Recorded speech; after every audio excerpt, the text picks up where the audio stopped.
नमस्कार, मैं हूं आपके साथ अनुष्का राय और आप देख रहे हैं सिरमौर न्यूज। हिमाचल प्रदेश के मुख्य सचिव अनिल खाची व राम सुभग सिंह के फेरबदल की अटकलों के बीच दोनों ही आईएएस अफसर आज विधानसभा मानसून सत्र में नहीं पहुंचे। बीते रोज से मुख्य सचिव अनिल खाची की जगह 1987 के आईएएस अधिकारी राम सुभग सिंह को मुख्य सचिव बनाने की अटकलें तेज हैं। बताया जा रहा है कि अनिल खाची को हिमाचल निर्वाचन आयोग का आयुक्त लगाया जा रहा है। विपक्ष की तरफ से विधानसभा में यह मामला पॉइंट ऑफ ऑर्डर के तहत गया और मुकेश अग्निहोत्री ने पूछा कि मुख्य सचिव को क्यों बदला जा रहा है। कहीं ना कहीं तो होनी चाहिए।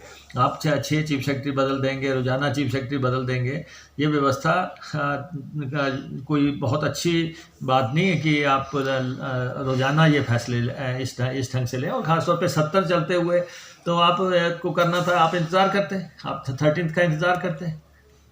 मुख्यमंत्री जब आप उठाते ना मुद्दे, जब आप विपक्ष में थे आप बात करते। हम तो सजग विपक्ष के नाते जो हो रहा है हम मसले उठा रहे हैं। जब कांग्रेस का शासन था, क्या हुआ क्या नहीं हुआ वो आपका काम था, विपक्ष की भूमिका निभाना है। अगर आपने नहीं निभाई तो वो आपकी नाकामी होगी। लेकिन हम तो 70 चलते हुए 10 डेज का सत्र है, 13th तक सत्र को चलना है। आप 70 का भी इंतज़ार नहीं कर सकते तो इसका मतलब कुछ ना कुछ तो माजरा है जो आप इतनी जल्दबाजी में हैं। तो सर क्या पीछे इसी ढंग से बदला? वो भी जो है हिमाचल मूल के एक अधिकारी हैं। हालांकि हम ये भेद नहीं करते कि कौन अधिकारी हैं, लेकिन जिस ढंग से ये हिमाचल के ईमानदार, कर्मठ और जो है हिमाचलियत की शान समझे वाले लोग हैं, उनको इस ढंग से अगर ये हाशिए पे धकेलेंगे तो मसला तो उठेगा। बात तो सदन चल रहा है और हमारा विशेष अधिकार है बात उठाने का। हमने बात उठाई। विधानसभा का सत्र चल रहा है और सत्र के दौरान आपने चीफ सेक्रेटरी को हटा दिया। हम सरकार से जानना चाहते हैं कि what were the compelling circumstances, ऐसे क्या विशेष कारण बने कि आपने चीफ सेक्रेटरी को बदला है और नए व्यक्ति को तैनाती दी है। और ये हाउस में अपना पक्ष रखना, अपनी बात उठाने का हमें अधिकार है। इसलिए हमने उनसे ये बात जाननी चाहिए, क्योंकि आज के अखबारों में छपा था कि चीफ सेक्रेटरी हटाए जा रहे हैं, नए चीफ सेक्रेटरी बन रहे हैं और फाइल अप्रूव हो गई है गवर्नर हाउस से। तो ये सारी बातें, तो जब हाउस चल रहा हो तो फर्स्ट राइट हाउस का होता है कि उसको सूचना दी जाए। तो आप जो है, और हाउस चलते कोई ना कोई तो विशेष कारण रहे होंगे जो कि आप इस ढंग से चीफ सेक्रेटरी को हटा रहे हैं, बेआबरू करके हटा रहे हैं। और अभी उनकी सर्विस के 2 साल, पौने 2 साल बाकी हैं। सेकेंडली ये है कि हिमाचल का एक व्यक्ति बड़ी संघर्ष करके इस पोस्ट पे पहुंचा और आप उसके बाद आप जो हैं हिमाचलियत की बात कर रहे हैं, हिमाचल की बात कर रहे हैं। कल डॉक्टर परमार की जयंती थी। डॉक्टर वाई.एस. परमार हिमाचल के, पहाड़ी के, हिमाचलियत के पक्षधर थे। आपने उस दिन जो है हिमाचल का अफसर हटा दिया और इसलिए हमने उनसे बात की कि आप 6ठा चीफ सेक्रेटरी हटा रहे हो, आप कितने हटाओगे? आप देख रहे हैं कि पहले फारका को हटाया आपने, उनको एडवाइज़र लगा दिया। उसके बाद विनीत चौधरी आए, फिर उसके बाद ये अग्रवाल आए, अग्रवाल के बाद बाल्दी जी आए, बाल्दी जी के बाद खाची साहब आए, अब खाची के बाद अब राम सुभग आए। आप चीफ सेक्रेटरी को तो आप ऐसे ट्रीट कर रहे हैं जैसे किसी अंशकालीन कर्मचारी बदले जा रहे हों, ड्यूटी लगाई जा रही हो। तो ऐसा जो है व्यवस्था में थोड़ा विश्वास रखना चाहिए। लगातार आप अफसरों को बदल रहे हैं तो ये आपकी एक मानसिकता बन गई है कि आप ये साबित करना चाहते हैं मैं किसी को भी बदल सकता हूँ, मैं टॉप आदमी को भी बदल सकता हूँ। तो इसलिए हमने विधानसभा में मुद्दा उठाया, क्योंकि पिछले दिनों एक खबर छपी थी कि एक मंत्री के साथ चीफ सेक्रेटरी का वहाँ पे कैबिनेट के अंदर झगड़ा हुआ, वाद विवाद हुआ और फंड डिस्ट्रीब्यूशन को लेके। और आज भी जो है यहाँ पे यही बात लगभग आ रही थी, जिस ढंग से मंत्री लोग जो है वो बार बार उठ रहे थे और अपना राइट बता रहे थे। तो हमने अपना मसला उठाया है कि ये स्थिरता कहीं ना कहीं तो। मुख्यमंत्री जयराम ठाकुर ने कहा कि अफसरों को बदलने के लिए विपक्ष से नहीं पूछा जाएगा। इससे पहले कांग्रेस सरकार क्या विपक्ष को पूछकर अफसर बदला करती थी? की जा रही है, इसको कैसे देखते हैं और इसको लेकर कड़ाई भी होनी चाहिए? मुझे उसमें ज़्यादा कुछ नहीं कहना है। इस प्रकार की कॉल्स पिछले कई दिनों से आ रही हैं। आज एक और ऑडियो क्लिप आई है, ऐसा मुझे बताया गया है, जिसमें यह कहा गया कि अगर मुख्यमंत्री को आप झंडा फहराने से रोकते हैं तो उसमें उनको $10,000 जो है वो दिए जाएंगे। तो इन बातों का कोई अर्थ नहीं है। मुख्यमंत्री तिरंगा झंडा फहराएंगे और मैं तो ये कहूंगा कि हिमाचल प्रदेश का हर नागरिक अपने घर में झंडा फहराएगा। सर, जिस तरह से एक एडवाइजरी विचार कर रहे हैं, सर, जिस तरह से विपक्ष जो है, मुद्दा उनके पास नहीं है, कोई ठोस कोई मुद्दा उनके पास नहीं है। 3.5 वर्षों में आप लोगों ने देखा इस बात को कि हिमाचल प्रदेश में हमारी सरकार के खिलाफ इस प्रकार के छोटे मुद्दे उठाने की कोशिश करते हैं जिनसे कोई भी जो है वो कोई जिसका कोई अर्थ नहीं है, कोई मतलब नहीं है। तो ऐसी सूरत में मैं सिर्फ इतना ही कहना चाहूंगा कि विपक्ष अपनी भूमिका निभाए, हम यही कहेंगे। और हम सत्ता पक्ष को क्या करना है, किस प्रकार से विकास को गति देनी है, किस प्रकार से प्रदेश के विकास को हमको इकट्ठा होकर के करना है, मिलकर के करना है, उसके लिए हमको काम करना है। राजनीतिक मकसद की तलाश, वो सिर्फ राजनीतिक मकसद की तलाश में है, उसमें उनको सर एक वायदा किया गया था स्वर्ण आयोग से जुड़ा हुआ, सर क्या उस दिशा में बढ़ रही है सरकार आगे? तो वो विचाराधीन है मामला। वो जो मामला उनने मांग की है कि स्वर्ण आयोग का गठन किया जाए, वो विचाराधीन है। सर जो पुलिस कर्मचारियों का 8 साल करने के बारे में, इसका हम बहुत बेहतरीन ढंग से ख्याल रखते हैं। इस मामले में किसी के सलाह की आवश्यकता नहीं है उनकी। और वैसे भी कोई भी अधिकारी कहाँ होगा, क्या दायित्व उसको दिया जाए, ये सरकार का प्रेरोगेटिव है और उनको इस बात को ध्यान में रखना चाहिए।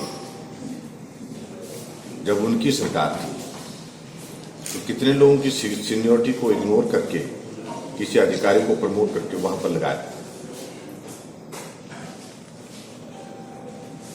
ऐसे में इस प्रकार की टिप्पणी बिल्कुल अनुचित है, जो सदन का विषय ही नहीं है।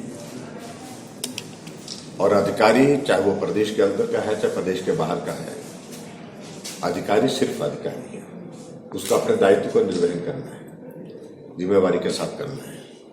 इसलिए उनको भी बांटना और उस राजनीतिक दृष्टि से उनको भी किसी तराजू में तोड़ना वो उचित नहीं है, बिल्कुल भी उचित नहीं है। और मैं समझता हूं कि हिमाचल प्रदेश में सभी अधिकारी सक्षम हैं, अच्छे हैं, सब लोग अपने अपने हिसाब से अपनी क्षमता के अनुरूप जो है अपने दायित्व के निर्वहन में लगे हुए हैं, कंट्रीब्यूट करते हैं।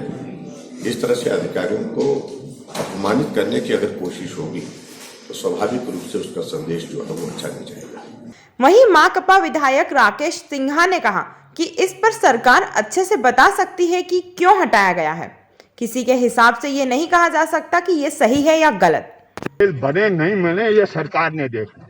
मैं तो इतना कह सकता हूँ, ना मेरे कहने पर, ना आपके कहने पर, ना किसी व्यक्तिगत के कहने के आधार पर कुछ चलता है। Everything has to work within a framework of law, rules, regulation, उसके आधार पर चलता है। ये ऐसा नहीं है कि मेरी इच्छा है या आपकी इच्छा है या किसी की इच्छा है। अगर उन इच्छाओं के आधार पर चलना है तो सबकी इच्छा टकराव करेगी, वो अराजकता पैदा करती है। इसलिए everything is to be done by rules and regulation. हाँ, सरकार ने किया है, मैंने कहा कि प्रियोगेटिव है, वो सरकार बेहतर बता सकती है उसके बारे में क्यों किया है, क्यों और किस लिए किया है। तो इसलिए मैं तो इतना समझता हूं कि रूल्स एंड रेगुलेशन के आधार पर सरकारें चलनी चाहिए, चाहे ए सरकार है चाहे बी सरकार है। उन रूल्स एंड रेगुलेशन को जब आप वायलेट करोगे तो ये समझो वो अराजकता है। Something fishy sir. देखिए, फिशी फूशी में कह नहीं सकता है, वो सरकार बेहतर बता सकती है। मैं तो वो दे सकता हूं जो संकेत आ रहे हैं, और ये साफ नजर आ रहा है कि कॉरपोरेट जो है देश के अंदर बहुत हावी हो गए हैं। ये आप 8 महीने आपका किसान संघर्ष करे, 500 से अधिक उसकी क्या कहते हैं ये वो मृत्यु हो जाए, वो शहीद हो गए, और सरकार 3 बिलों को वापस नहीं लेना चाहती है।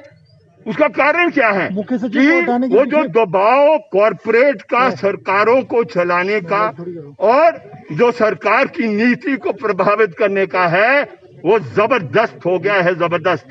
इसलिए कौन कल रहेगा अफसर, कौन नहीं रहेगा, वो कई दफा कॉरपोरेट घराने भी उसको तय कर रहे हैं। इस मामले को लेकर मैं कह नहीं सकता हूं कि क्या कारण रहा है, लेकिन आने वाला समय बताएगा। जो बहुत सी नई बातें आएगी नए चीफ सेक्रेटरी महोदय के साथ, वो निर्धारित करेगी कि क्या की आप बात कर रहे हैं, व्हाट इज क्या इंडिकेट कर रहे हैं कॉर्पोरेट का? भाई कॉर्पोरेट आप जानते हैं आज पूरे देश को अपने कब्जे में लेना चाह रहा है। वो खेत खलियान पर कब्जा करना चाह रहा है, सारी संपत्ति पर कब्जा करना चाह रहा है। BSNL आपका खत्म हो गया, समाप्त हो गया है ना, और सारा वो कॉर्पोरेट घराना वो उसमें आ गया है। स्लोली जितने भी हमारे एसेट्स है देश के, एक एक करके क्या कहते हैं वो निजी हाथ में जा रहे हैं। तो आज बहुत हावी है आपका कॉर्पोरेट घराना, जो आपको अभी तक के लिए फिलहाल इतना ही। खबरों के साथ बने रहने के लिए देखते रहिए सिरमौर न्यूज। पिया तो रखे सा अभिमान, पिया तो बीती यादों से नाता सहेजना सीखा, हाथ थाम कर जिनके चलना सीखा, गिरने लगती जब तो उनसे संभलना सीखा। पिया तो रखे सा अभिमान, उनकी डांट से खुद को तराशना सीखा। पिया तो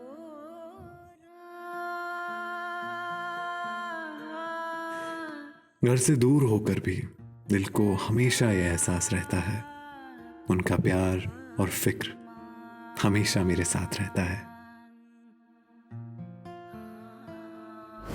भूषण ज्वेलर्स, अनमोल रिश्तों के लिए।